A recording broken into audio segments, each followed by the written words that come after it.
Students, today we are going to discuss about the optical activity in compounds due to helicity. Helicity, that means कि if any compound acquire helical shape, then they will acquire optical activity or chirality as well, although they doesn't have any chiral center. Because of the shape, they acquire chirality. So the we'll discuss first of all that how many types of helix are there. So helices are generally of two types, and mostly helices are chiral object. So if a compound acquire a helical shape, although it doesn't have any chiral center, but it acquires helical shape, then it becomes chiral because helices are chiral object. And these are of two types. The first one is right-handed helix. You can see over here, this is right-handed helix. In this case, you see these have, here it has a clockwise rotation. Clockwise rotation when viewed along the axis, moving from the front to the rear. Here you can see here the rotation is clockwise, and this is designated as P. Another type is left-handed helix. It has anti-clockwise rotation. You can see the rotation is anti-clockwise along the axis, and this is designated as M minus, and this is E plus. This way they are designated.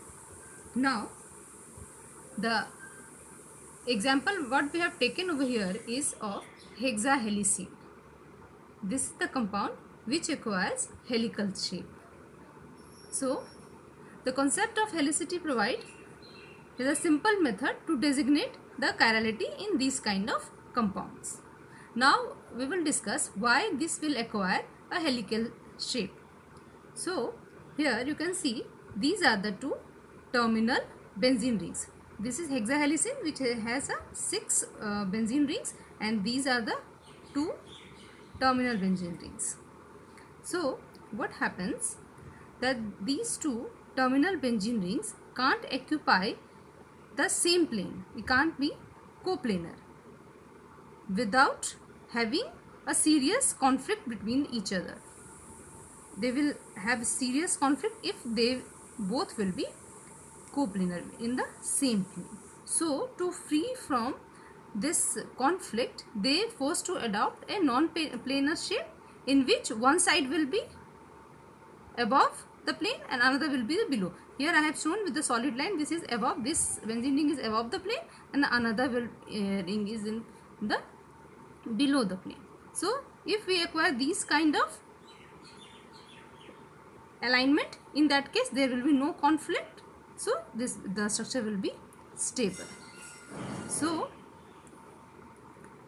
and moreover, because of this has only 6 rings, so you can say that the entire hexahelicene is not a complete helix, and it is less than a full turn of the helix, but this is also enough to generate the chirality, and it is enough, and this is also in practical can be resolved into two remarkably stable enantiomers.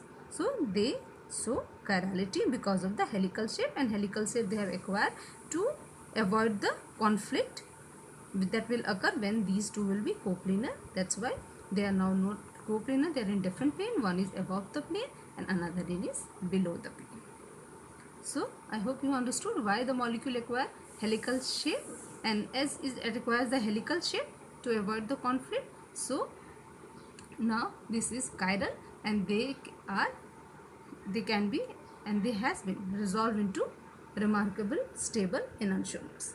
This we are talking about this one, and like that there are many other compounds as well which have this helical shape, and they are also can be resolved into stable enantiomers. That means they show chirality. So hope you have understood about the helicity in the compounds, why it occurs, and how because of the helicity they acquire chirality. Now we will discuss how we can designate P and M. First thing that I want to tell you that in this case, because of when the compound get chirality due to helicity, in this case we don't give the R and S configuration designation to them, but instead of that we give P and M. So how we give P and M designation to them?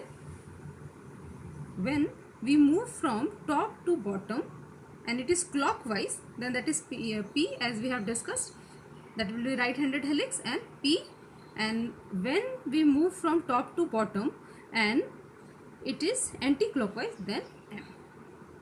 So on the basis of right-handed helix and left-handed helix, they had given the designation.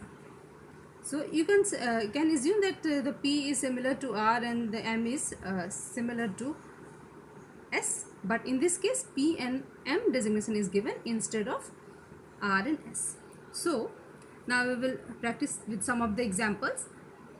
See, this is one helix.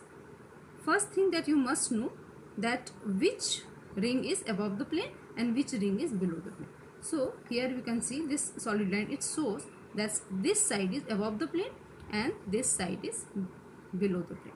So as we discussed that we have to move from top to bottom, that means from the ring which is above the plane to the ring which is below the plane, that we will move. And if on moving from the ring which is above the plane to the ring which is below the plane, if that is clockwise, then that will be P, and if that is anti-clockwise, then that will be M. So first we will discuss with this example. See, this is above the plane, this ring, and this is below the plane. So we move from the top to bottom, that is ring, from the ring which is above the plane towards the ring which is below the plane. As we move, this is anti-clockwise. So this will be M. Now we will discuss this example. See, this is the ring which is above the plane. This is the ring which is below the plane. Now we will move from the ring which is above the plane towards the ring which is below the plane. Now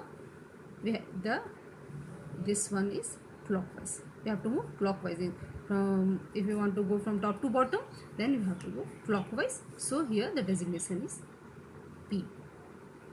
So it's very simple. Just you have to see which one, the ring which is above the plane and the ring which is below the plane. You have to locate that and see whether you are going from top to bottom. It is clockwise, and P, anti-clockwise, then that is M. Now we will see what will be the hexahelicins. What will be designation of this one? So here you can see this is above the plane. We have shown with the solid line, and this ring is below the plane. Now if you want to move from top to bottom, here it will be clockwise.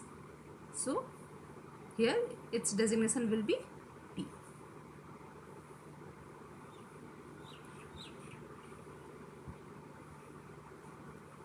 So this way you can give designation of any helical compounds. It's very simple. I hope you have understood. If you have any query, you can ask me in the comment section. Thank you.